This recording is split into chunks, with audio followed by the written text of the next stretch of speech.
Pues sí, como dices, es un debut inmejorable. La actitud de los chavales durante toda la semana fue espectacular. Afrontamos con total seguridad el partido dentro de la dinámica en la que veníamos, que era negativa, y sirve para quitarnos un poco esa nube que teníamos encima a nivel de mentalidad, y a partir de ahora ni antes éramos tan malos ni ahora somos tan buenos, y seguramente que nos va a servir para seguir yendo hacia adelante. Bueno, la primera charla que tuve con ellos había que fijarnos un poco escalón a escalón, pequeños objetivos.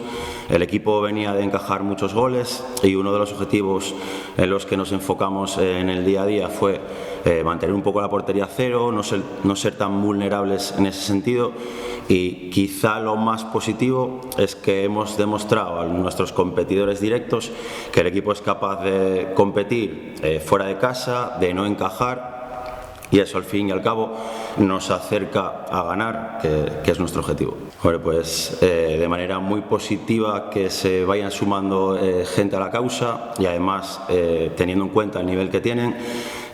Yasira es un chico que conocía ya de categorías inferiores y sabía desde el primer momento que nos iba a aportar. Llevaba mucho tiempo parado e hizo un partido espectacular, trabajando para el equipo. Nos aporta ese punto de velocidad que crea un poco de vértigo en el rival, que también lo necesitábamos. Y bueno, Valentino es un poco el punto negativo, que tuvo una pequeña lesión y lo tuvimos que cambiar al descanso. También el chaval se mató a trabajar. Y David, pues bueno, es otro chaval que también conocía de categorías inferiores. Es el primer partido que juega, el primer partido que debuta, salió sus 20-25 minutos, aportó muchísimo, y de aquí a final va a ser un jugador a tener en cuenta. Bueno, el Astur es un rival durísimo. Los partidos en los que juega hay muy pocas ocasiones, son ganadores de duelos, van a la dividida, a balón parado son muy fuertes y tenemos que estar súper concentrados. Y son partidos en los que no hay muchos goles, no hay muchas ocasiones.